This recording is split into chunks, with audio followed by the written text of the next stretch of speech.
Good morning and welcome to today's almost daily devotional. We're continuing in the book of Acts. We're in chapter 23. We only have 5 chapters left to go, so we will finish Acts this week. Next week we're going to move on to talking about what Christian hope looks like. What does it mean to be a hope-filled person if you're a Christian? And to what do we rely on for that hope? But in the meantime, we're talking about Paul.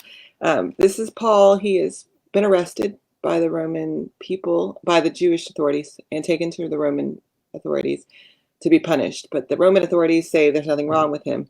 He didn't do anything wrong that the state could punish, so that he's back in front of the Jewish council. And they say,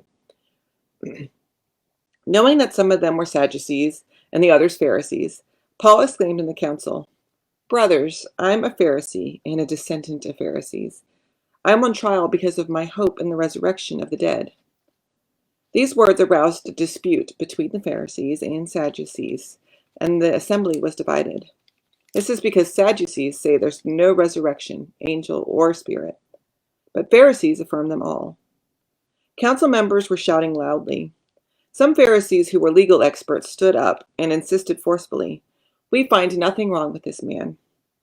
What if an angel or a spirit has spoken to him?" The dispute became so heated that the commander feared they might tear Paul to pieces. He ordered soldiers to go down and remove him by force from the market. Then they took him back to the military headquarters. The following night, the Lord stood near Paul and said, "Be encouraged. Just as you have testified about me in Jerusalem, so too you must testify in Rome." So Paul is facing the same trouble that Jesus faced in Jerusalem.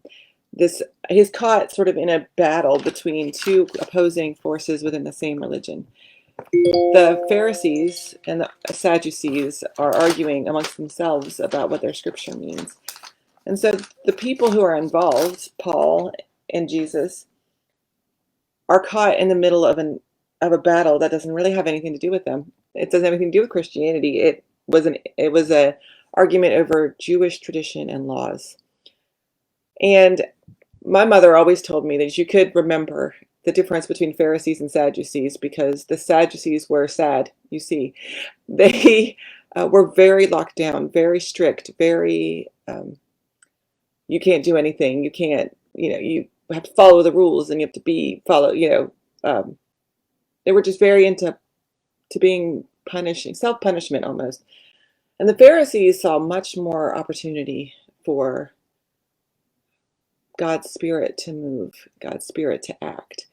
Now, they weren't that crazy. You notice the legal experts, the Pharisees had legal experts, so they were still grounded in tradition, in the Bible, in faith, in their scriptures. But they saw possibilities. They saw more possibilities than the Sadducees did.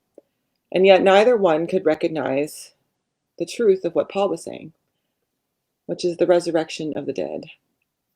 They were so wrapped up in legalism, in what does this word mean, and what does this sentence say, and is this verse interpreted this way or this way, and all these arguments amongst themselves that they totally missed the new hope that God had offered. They totally missed the new message that Paul offered that said there's more to this faith than what arguing over one word or arguing over 2 sentences in a chapter mean. It's bigger than that.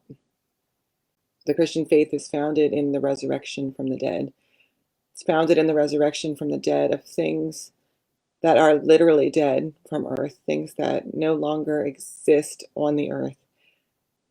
But it's also the resurrection from the dead of our lives, of our hope, of our ability to offer love to one another, the resurrection from the dead of our own loneliness, our own anxiety, whatever it is that's causing us to feel dead at any given time.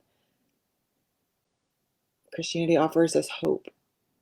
It offers us a resurrection that's not about the end of this life and the beginning of the next, but also about this life, the one on earth, the one that we experience every day. And so we can choose not to be a sad, you see. We can choose not to be a Pharisee. We can listen to Paul and trust in the hope that comes with the resurrection from the dead. God bless.